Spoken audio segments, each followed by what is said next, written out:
Good morning, people. Thank you. That was much better. My name is Sandeep Rangu on behalf of 𝗘𝗿𝗂𝗁𝗔𝗂𝗐𝗔 𝗔𝗂𝗏𝗂𝗏 in 𝗕𝗡, Procall KISSFlow, C1, Manvista Technologies, and UBS Forum. I welcome you all for this exclusive conference on 5th edition of Procurement Excellence. We have already done in 2 cities, major ones, Mumbai and Delhi, and we also did 2 virtual ones, and now we are in Bangalore. So first, I'd like to thank all of you for sparing your time and joining this session. For sure, it will be quite informative and value for your time and the investment. Now, giving a brief idea about today's conference, as you all know, the digital transformation of various industries have become the general trend.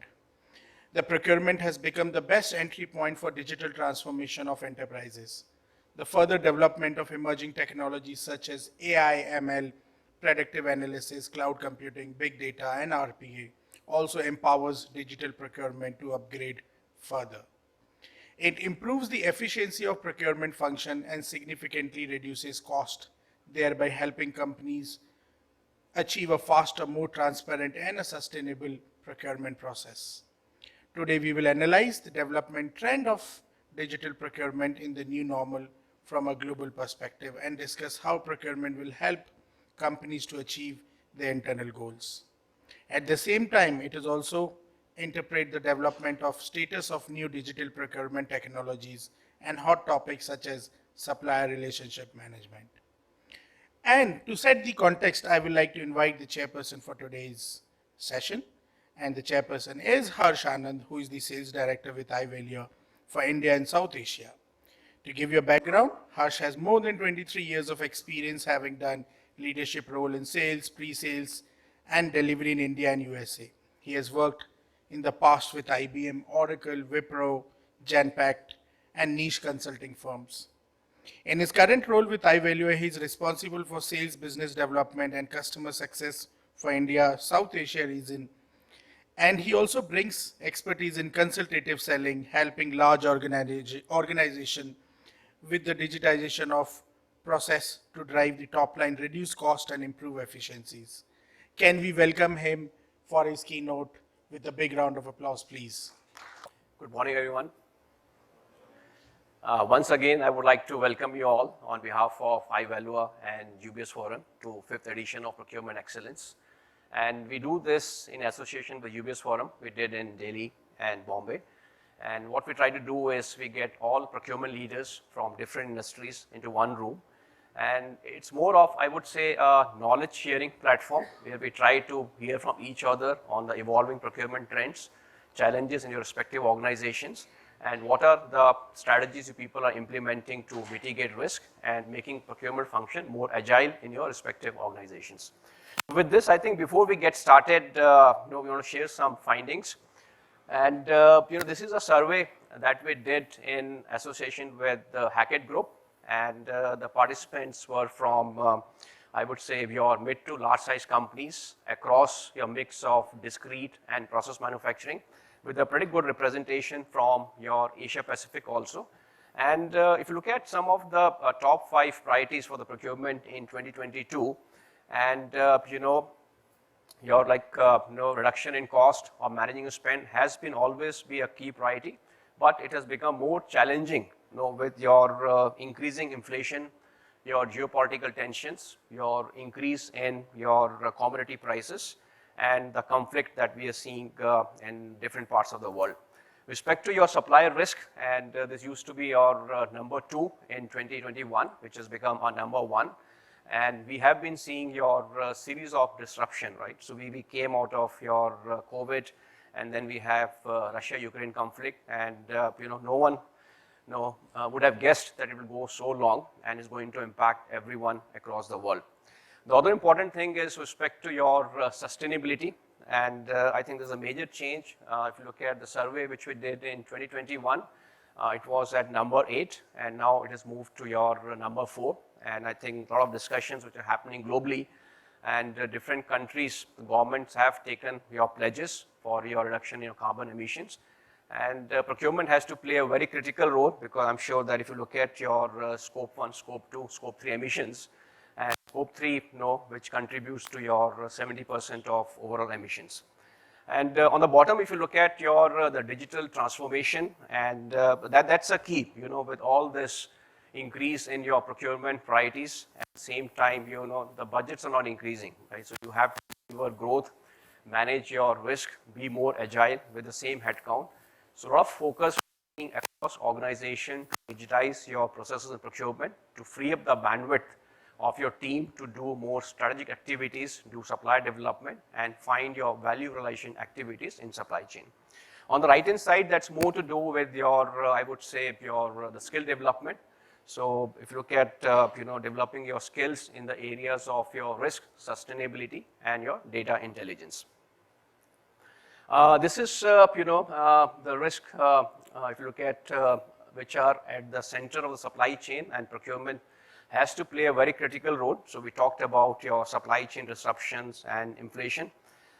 Inflation was nowhere, in discussions in 2021, and today I think the way things are going, we are seeing the record-breaking inflation across the globe.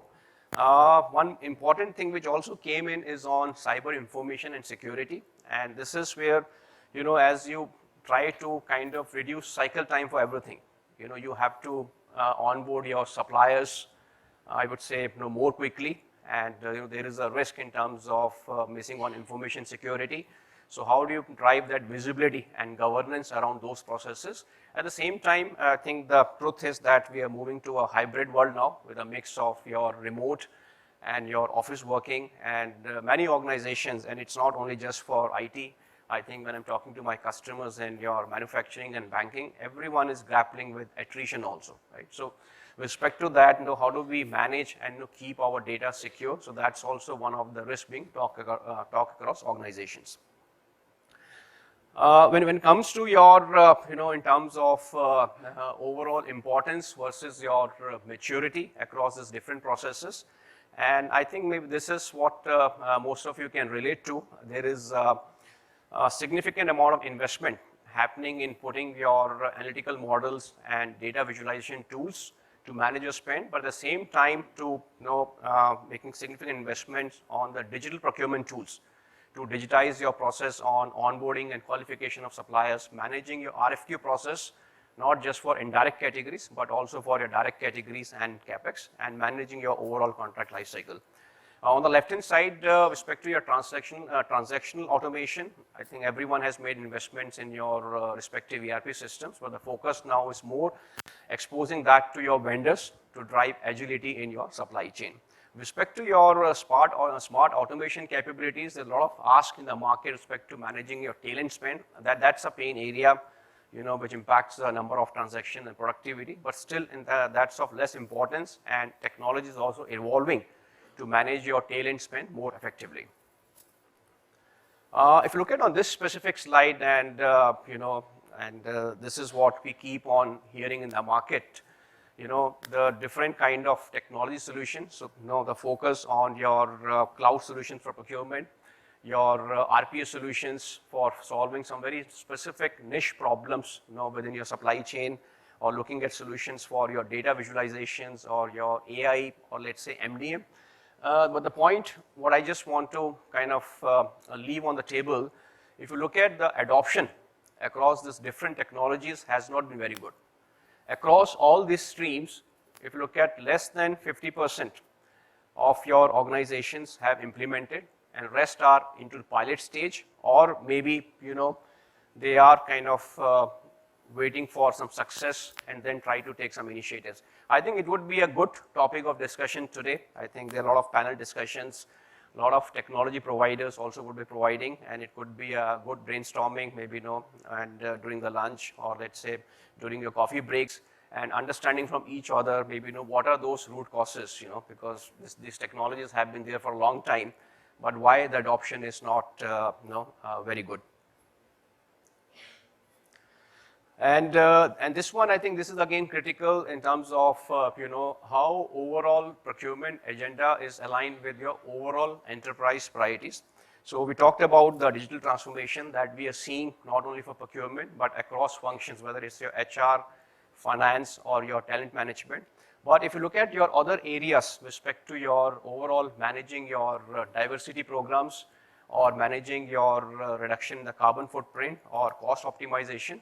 That's where, again, procurement has a very critical role to play by improving your overall supply diversity, working with your suppliers, not in tier 1, but tier 2, tier 3, to see how your carbon footprint can be reduced, and also the overall cost optimization, not in terms of maybe negotiations, but working with your suppliers on the overall development and engagement in the early stages, right? So that's where if you look at, pretty much the procurement priorities are also aligned in terms of the overall enterprise priorities.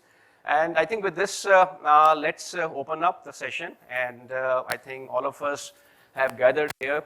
The one is that we learn from each other, and it's also a good opportunity to network and make new friends and reach out to each other. I'm sure that I think the learning happens across industries. Most of my learnings have happened hearing from my customers. So let's try to leverage these events and make the best use of time. Thank you.